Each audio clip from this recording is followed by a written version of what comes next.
The massive alien ship descended through Earth's atmosphere like a metallic mountain, its polished surface gleaming in the morning sun. At precisely 9 a.m. Eastern Time, it positioned itself above New York City, casting a shadow over millions of stunned onlookers. Inside the Pentagon's war room, General Mike Anderson watched the live feed with practiced calm. Around him, military officers from different branches held their breath, waiting for humanity's first contact with an advanced alien civilization. The alien ship's communication system activated, projecting a holographic image across every screen and device on Earth. The being that appeared looked almost human, except for its silvery skin and completely black eyes. "People of Earth," the alien announced in perfect English, "I am High Commander Wilson of the Galactic Council." He paused, his expression a mixture of amusement and pity. "We have been observing your civilization for some time now." General Anderson noticed something odd about the alien's name. It seemed they had chosen Earth names to appear more relatable. A classic psychological tactic. "Your planet has been selected for integration into our empire," Wilson continued. "We bring advanced technology and the promise of peace. However," the alien's face hardened, "we must address your military situation." The screen shifted to show images of Earth's military bases. Tanks, fighter jets, and soldiers carrying traditional firearms appeared in high-resolution detail. Wilson's laughter echoed through the transmission. "Your weapons are, how should I put this, charmingly primitive. You still use explosive powder to propel metal projectiles. We abandoned such barbaric methods 10,000 years ago." In the war room, Colonel Jack Smith leaned toward General Anderson. "They're underestimating us, just like we hoped they would." Anderson nodded slightly, keeping his face neutral. Decades of planning had prepared them for this moment. The alien commander continued his speech, growing more condescending with each word. "Our troops use energy shields and plasma weapons. Your bullets and bombs are relics of a forgotten age. To protect your species from itself, we demand immediate surrender of all military forces." President Helen Walker, watching from a secure bunker, pressed a button to respond. "And if we refuse?" Wilson's black eyes seemed to glitter. "Then we will demonstrate true power. You have 1 Earth hour to decide." The hologram flickered and vanished. In military bases across the world, commanders received a single coded message: Protocol Omega. Open the old bunkers. Deep underground, beneath layers of concrete and steel, rows of wooden crates began to move on automated tracks. Their contents hadn't seen daylight in decades, but they had been carefully maintained, cleaned, and kept ready. General Anderson looked at the gathered military leaders. "Ladies and gentlemen, for 50 years, we've prepared for this day. Every nation on Earth kept their old weapons, despite pressure to modernize completely. Some called us paranoid, others called us wasteful." He smiled grimly. "They're about to learn why we never threw away our grandfathers' rifles." Colonel Smith checked his watch. 55 minutes until they expect our surrender, sir." "Good," Anderson replied. "Just enough time to distribute the first wave of weapons. Send the orders. No energy weapons, no experimental tech. World War II equipment only for the first response." Across the globe, soldiers began opening crates marked with dates from the 1940s. M1 Garand rifles, Thompson submachine guns, and Browning machine guns emerged from their long storage. The weapons were old, but they were far from obsolete. They were humanity's secret weapon. In orbit, the alien fleet's sensors detected no energy signatures from advanced weapons. Their commanders relaxed, confident in their superior technology. They had no way of knowing that humanity's greatest defense wasn't their modern military might, but rather the simple, reliable weapons they had kept ready for decades. The hour was almost up, and Earth was ready. Not with shields or lasers, but with steel and gunpowder. The aliens were about to learn a lesson that humans had known for centuries. Sometimes, the old ways are the best ways. Exactly 1 hour after their ultimatum, the alien ships descended, Their gleaming dropships looked like falling stars as they entered Earth's atmosphere. The aliens had expected surrender. Instead, they found empty streets and waiting soldiers. In New York, Captain Bill Rogers watched from his hidden position in an old building. His troops carried weapons that belonged in a museum, M1 Garand rifles, old Browning machine guns, and even a few Tommy guns. Some of the younger soldiers had laughed when they were handed these ancient weapons. They weren't laughing anymore. The first alien soldier stepped out of their ship, covered in what looked like glowing blue armor. The shield around them hummed with energy, creating a transparent bubble that sparkled in the sunlight. More troops followed, each protected by the same advanced technology. "Look at them," whispered Private Joe, one of Bill's men. "Those shields must stop everything." Bill smiled and patted his old rifle. "That's what they think. That's exactly what they think." Through their radio, they heard the alien commander Wilson's voice again. "Your time is up, humans. Since you have chosen to resist, we will demonstrate our power. Our shields make us completely immune to your primitive weapons. Observe." One of the alien soldiers stepped forward and activated what looked like a small sun in his hand. The plasma weapon glowed with incredible heat. He fired it at a nearby car, which melted instantly into a pool of liquid metal. "Your bullets cannot harm us," Wilson continued. "Your explosives are useless. Surrender now, and we will be merciful." In the Pentagon War Room, General Anderson watched multiple screens showing alien landings across the globe. Each alien soldier wore the same shield technology. They marched confidently, completely unafraid of human weapons. "Sir," Colonel Smith reported, "London, Tokyo, and Moscow are all in position. Operation Throwback, it's ready." Anderson picked up his secure phone. "Madam President, they've taken the bait. Permission to proceed." President Walker's voice was firm. "Show them why humanity never forgot the old ways, General." The order went out worldwide. "Begin Operation Throwback." In New York, Captain Bill gave his first command. "All units, load your weapons. Remember your training. Standard bullets only. No modern ammunition." The aliens had spread out through the streets, their shields glowing brightly. They seemed almost bored, expecting no real resistance from Earth's primitive defenders. In his hidden position, Bill watched as more alien troops landed. Their formation was perfect, their technology impressive. But they had made one crucial mistake. They had never fought humans before. "Command to all units," came Anderson's voice over the radio. "Execute Operation Throwback. Good hunting." Bill raised his hand, ready to signal his troops. Around the world, other commanders did the same. In London, soldiers readied old Lee Enfield rifles. In Moscow, troops checked their Mosin Nagants. In Tokyo, soldiers gripped carefully preserved Arisaka rifles. The aliens continued their advance, their shields humming. Their sensors were calibrated for energy weapons, plasma bolts, and modern explosives. They weren't looking for simple gunpowder and lead. "Remember," Bill told his troops quietly, "aim carefully. Make every shot count, just like we practiced." In the alien command ship, Wilson watched his troops' progress with satisfaction. His sensors showed no sign of advanced weapons being powered up, no energy signatures that could threaten his shields. Earth's surrender was inevitable. But Wilson had never studied Earth's military history. He didn't know about Lexington and Concord, about Stalingrad, about the rice paddies of Vietnam.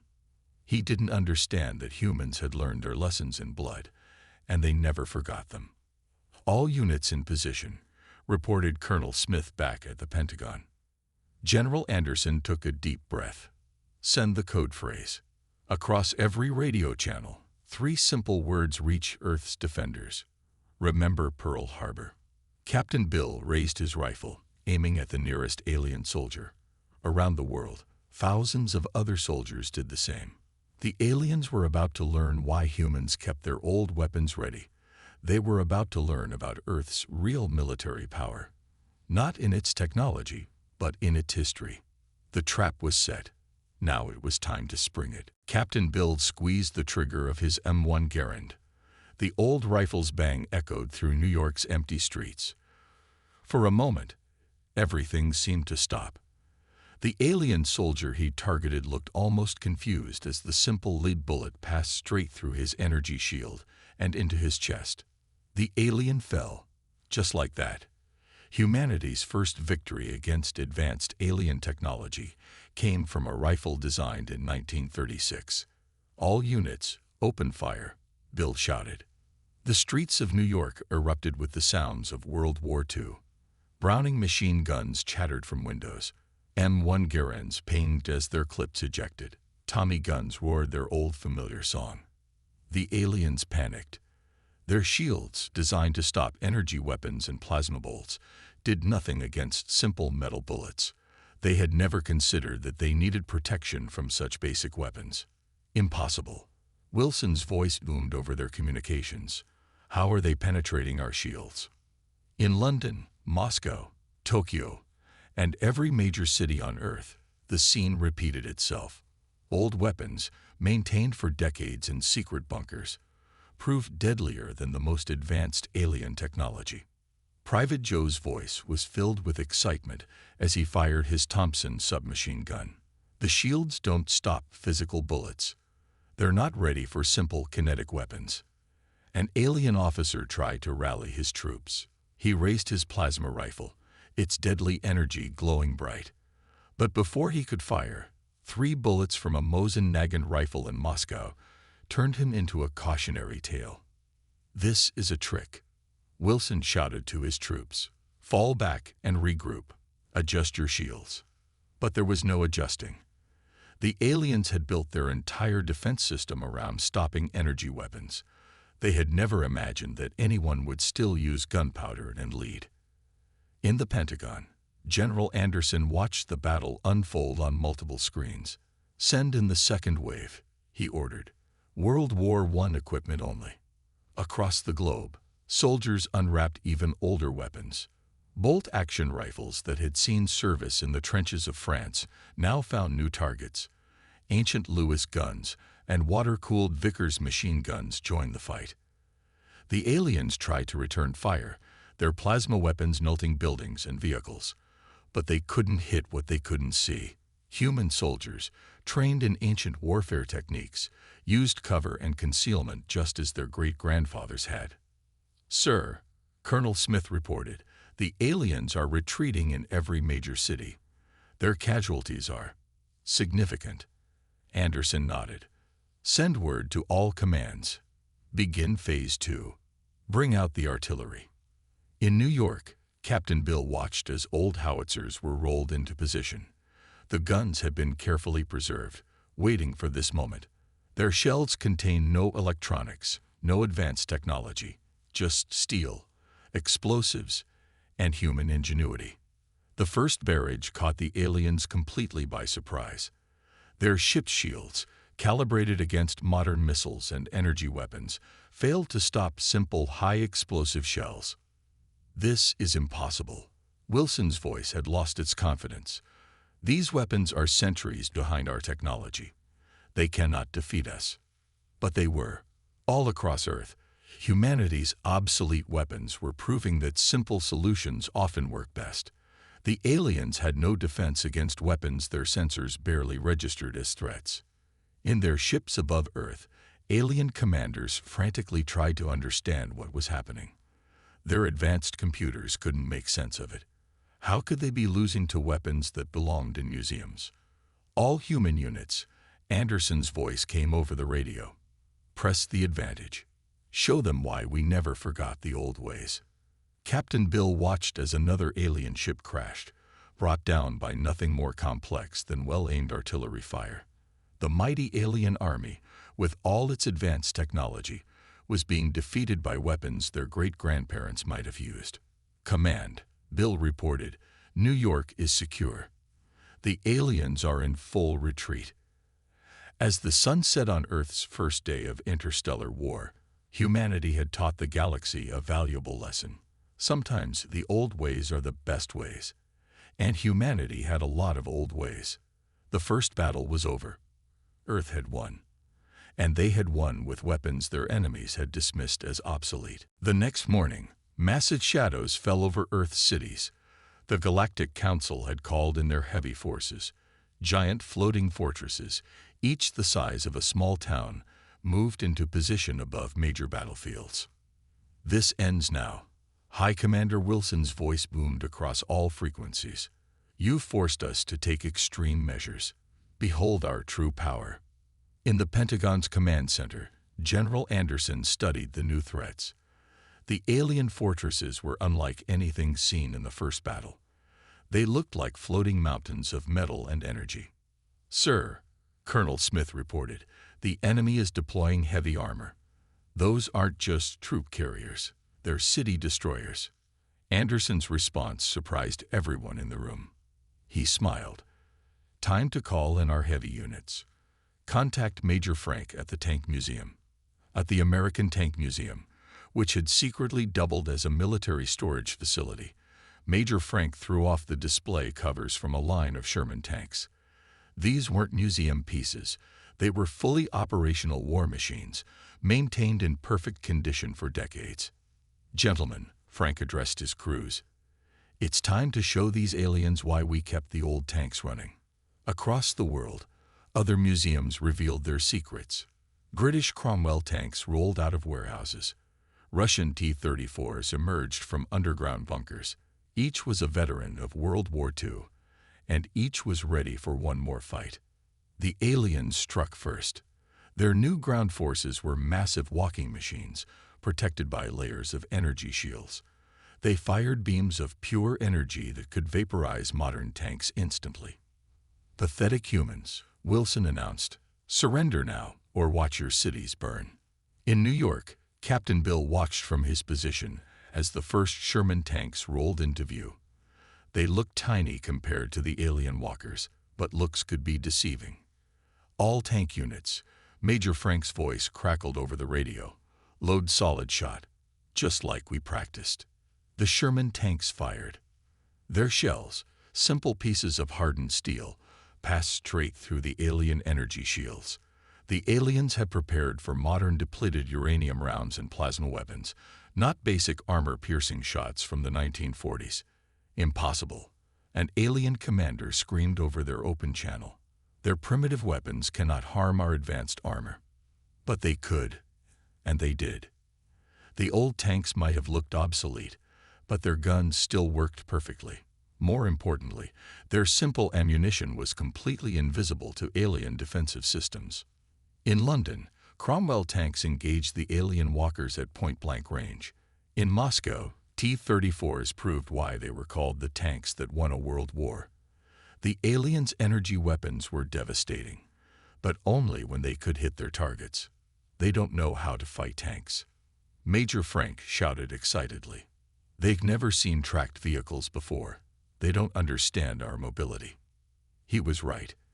The alien walkers, for all their advanced technology, were designed to fight modern hover tanks and energy weapons. They had no experience with tracked vehicles using basic ballistic weapons. In the Pentagon, Colonel Smith watched the battles unfold. "Sir, our World War II tanks are actually faster than their walkers at close range. Their targeting systems are calibrated for much higher speeds." Anderson nodded. "And that's why we never completely modernize our forces. Send in the third wave. Bring out the anti-tank rifles." Across the battlefields, soldiers unpacked boys' anti-tank rifles and other simple but powerful weapons. The alien shields, designed to stop energy weapons, did nothing against solid steel bullets. The floating fortresses tried to turn the tide, firing massive energy beams at Earth's forces. But they couldn't target what their sensors couldn't detect properly. The old tanks, with their simple steel construction and basic weapons, were nearly invisible to alien targeting systems. "All units," Anderson's voice was calm, "continue the attack. Show them why Earth never forgot its history." By sunset, more alien walkers lay destroyed, taken down by weapons that should have been obsolete. Their mighty floating fortresses hung uselessly in the sky, unable to effectively target Earth's vintage weapons. Major Frank's voice summed it up perfectly. Sometimes the best weapons aren't the newest ones. They're the ones that actually work. The aliens were learning a hard lesson. Earth's military museums weren't monuments to the past. They were arsenals for the future. Lieutenant Amy stood at the entrance of a long-sealed military bunker deep in the forests near Seattle. Unlike the other bunkers opened during the invasion, this one didn't contain tanks or rifles. Instead, it held something much older. "Are you sure about this?" her sergeant asked, looking at the wooden crates being unloaded. Amy picked up a simple wooden bow and a quiver of arrows. "Trust me. If their shields can't stop bullets, they definitely can't stop these." The aliens had changed tactics after their armored units failed. Now they were sending in smaller, faster troops with improved personal shields. These new shields could detect and block incoming bullets, but only if they were moving at high speed. In the Pentagon War Room, General Anderson reviewed reports from around the world. "The aliens are adapting," Colonel Smith noted. "Their new shields can detect and stop fast-moving projectiles." Anderson's eyes twinkled. "Then we'll just have to move slower. Send the code, Ancient Arsenal." Across Earth, more secret bunkers opened, but these didn't contain guns or tanks. Instead, soldiers found bows, crossbows, and other weapons that predated gunpowder. In New York, Captain Bill watched in amazement as Native American warriors, who had secretly trained with traditional weapons for generations, took up positions alongside his troops. They carried bows that looked ancient but were deadly accurate. "The aliens won't expect this," one warrior explained, checking his bowstring. "Their sensors are looking for metal and explosions, not wood and feathers." The next alien attack came at dawn. Their troops moved like lightning, their new shields gleaming. But they had never faced anything like what waited for them. The first arrow flew silently through the air. Moving too slowly to trigger the alien's shield, it passed straight through and found its target. The alien fell, its advanced armor useless against such a simple weapon. "Impossible." Wilson's voice raged over their communications. "They're using primitive projectiles." More arrows filled the sky. In London, longbowmen positioned on old church towers rained death on the alien troops. In Japan, modern-day samurai emerged with bows that could pierce any alien armor. Lieutenant Amy led her unit through the forest. They had studied Vietnam War tactics, learning how simple traps could defeat advanced enemies. Pits filled with wooden stakes, tripwires made of vines. The alien sensors, designed to detect metal and energy signatures, missed them completely. "They're not just invisible to their sensors," Amy reported back to command. "The aliens don't even think to look for them. They're too focused on finding real weapons." In the Pentagon, Colonel Smith received reports from around the world. "Sir, you won't believe this. Towns in England are using medieval catapults. African tribes are using blow darts. The aliens have no defense against them." Anderson nodded. "Sometimes the oldest weapons are the best weapons, especially when your enemy has forgotten they exist." The aliens tried to adapt again. They adjusted their shields to detect any moving object, no matter how slow. But they couldn't maintain those shields for long. The power drain was too high. In the forests, Amy's troops demonstrated another ancient tactic: patience. They would wait silently for hours until alien shields had to power down, then strike with arrows and spears. "This is unacceptable." Wilson's voice had lost all its earlier confidence. "We are the most advanced civilization in the galaxy. We cannot be defeated by sticks and stones." But they were being defeated. Their advanced sensors couldn't detect simple wooden weapons. Their shields couldn't stop arrows moving at just the right speed. Their armor, designed to resist energy weapons, offered no protection against a well-placed spear. "All units," Anderson's voice came over the radio, "continue with ancient warfare protocols. Show them why humanity preserved every weapon we ever created." By nightfall, the aliens were retreating again. Their troops, used to fighting enemies with advanced technology, had no answer for weapons that were thousands of years old. Lieutenant Amy watched them flee, her bow still in hand. "Maybe," she said to her troops, "being advanced doesn't always mean being better." The aliens were learning that humanity's greatest strength wasn't its modern technology. It was its memory of what came before. Dr. Peter, once Earth's leading weapons scientist before defecting to the aliens years ago, stood in the Galactic Council's main ship, watching screens showing their forces retreating worldwide. His alien colleagues had stopped calling him traitor and were now desperately asking for his help. "I don't understand." High Commander Wilson paced the command center. "We have the most advanced technology in the galaxy. Our weapons can destroy stars. How are we losing to primitive weapons?" Dr. Peter looked at the battle data flowing across the screens. Suddenly, his eyes widened. After all these years, he finally understood why Earth had never fully modernized its military. "Sir," he turned to Wilson, "we made a terrible mistake. We thought humans were behind in technology. But they weren't behind at all. They were ahead of us in understanding warfare." In the Pentagon, General Anderson received an unexpected transmission. Dr. Peter's face appeared on the main screen, looking both ashamed and proud. "I know why you kept the old weapons," Peter said. "I finally understand what I couldn't see before I left Earth." Anderson nodded. "Share your revelation with your new friends, Doctor." Peter turned to Wilson and the other alien commanders. "Look at our defensive technology. Every shield, every sensor, every piece of armor. What are they designed to stop?" "Energy weapons," Wilson answered. "Plasma bolts, laser beams, ion cannons." "Exactly." Peter pointed at footage of arrows piercing alien shields. For 10,000 years, every advanced race has focused on energy weapons. Every defense is designed to stop energy weapons. But humans, he smiled, humans never forgot their history. On the screens, they watched Earth's forces using weapons from every era of human history. Tanks from World War II, rifles from a century ago, bows and arrows from ancient times. Humans didn't keep old weapons because they couldn't advance, Peter explained. They kept them because they understood something we forgot. Never throw away something that works. Wilson's black eyes widened with understanding. Our entire military doctrine is based on fighting enemies who use technology like ours, Peter finished. We've spent millennia preparing for enemies armed with advanced energy weapons. But we never considered. He gestured at footage of a simple wooden spear taking down an alien soldier, that someone might use something simpler.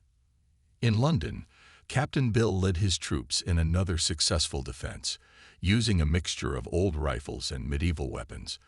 The aliens had tried to adjust their shields again, but they couldn't cover every possibility. "You can't defend against everything," Peter continued explaining to the alien command. "So advanced races focus on defending against advanced weapons. But humans remembered every weapon they ever made. And they kept them all ready, just in case."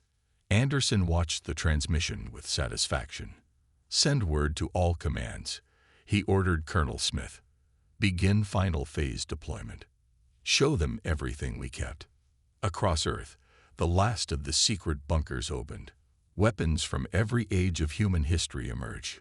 Modern soldiers wielding ancient shields fought alongside others carrying medieval pikes. World War I artillery fired while archers provided covering fire. "It's beautiful," Peter said, watching the displays. "Don't you see?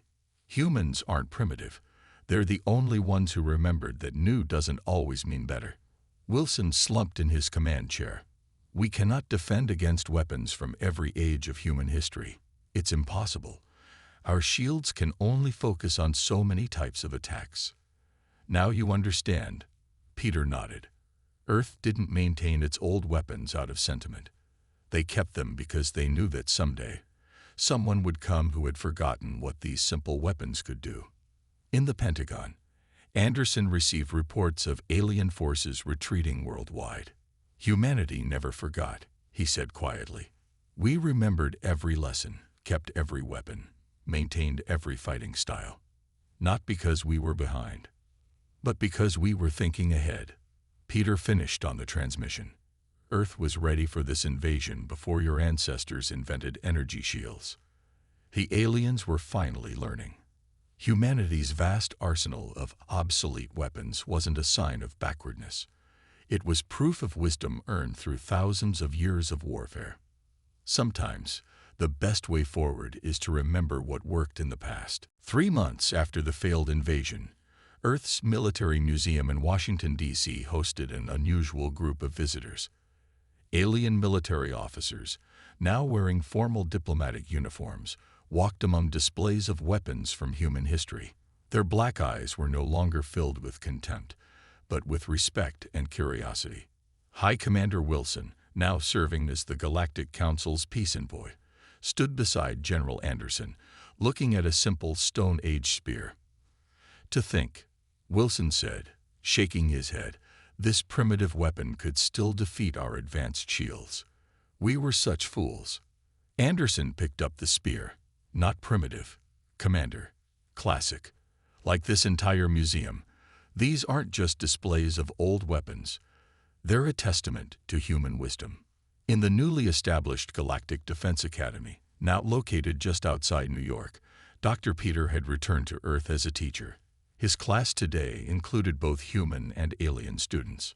"The first lesson of warfare," he told them, holding up an old rifle, "is that every weapon that has ever worked can work again." Humanity understood this. That's why they never stopped teaching their soldiers about ancient combat. The alien students took notes eagerly. After their defeat on Earth, the Galactic Council had completely reorganized their military doctrine. Now they wanted to learn everything about human warfare. In London, Captain Bill supervised a joint training exercise. Alien soldiers learned to use bows alongside their energy rifles. They practiced with simple spears and shields, understanding that sometimes the old ways were the best ways. "Remember," Bill told them, "technology can fail. Shields can be broken, but a sharp stick, that works today just as well as it did 10,000 years ago."